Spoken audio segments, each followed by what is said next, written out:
1032/2024 ભારતીય ન્યાય સંહિતા BNS 2023ની કલમ 103(1) 54 તથા આર્મ્સ એક્ટની કલમો હેઠળ આજરોજ 21/2/24ના સવારના કલાક એવા ફરિયાદ નોંધવામાં આવેલ, જે ફરિયાદની હકીકત એવી છે કે આ કામના ફરિયાદી શ્રી રાજપાલસિંહ જાનસિંહ જાતે રાઠવા, જે પીપલદી નિશાળ ફળિયામાં રહે છે, તેમના ભાઈ મરણ જનાર કુલદીપભાઈ જાનસિંહ રાઠવા ઉંમર 33, જે પણ પીપલદીના રહેવાસી છે, ગઈ તારીખ 20/9/2024ના રોજ મરણ ફરિયાદીના ભાઈ એમના ફળિયામાં ચાલીને જતા હતા, તે દરમિયાન એમના જ ગામના આરોપી શંકરભાઈ સંજીભાઈ રાઠવા તથા અમલાભાઈ રેવાજી રાઠવા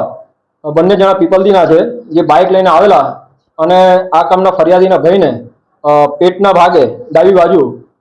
ગોળીથી ઈજા કરી એમનો મૃત નિપજાવેલ, જેની તપાસ હાલ ચાલુ છે અને આ ગુનાના કામે એક આરોપી અટક કરવામાં આવેલ છે, જેની પૂછપરછ ચાલુ છે. મારવાનું કારણ ફરિયાદીના જણાવ્યા મુજબ કે ભાઈ પંચાયતની ચૂંટણી થઈ હતી, એ સમયે કઈ બંદૂક થયો હતો મરણ જનાર અને આ કામના આરોપી વચ્ચે, અને એનો અદાવત રાખી, એ ઝઘડાની અદાવત રાખી ગઈ તારીખે એમને ગોળી મારી મૃત નિપજાવેલ છે. પકડેલ આરોપી નામ છે શંકરભાઈ સંજીભાઈ રાઠવા, જે એક્સ આર્મી મેન છે.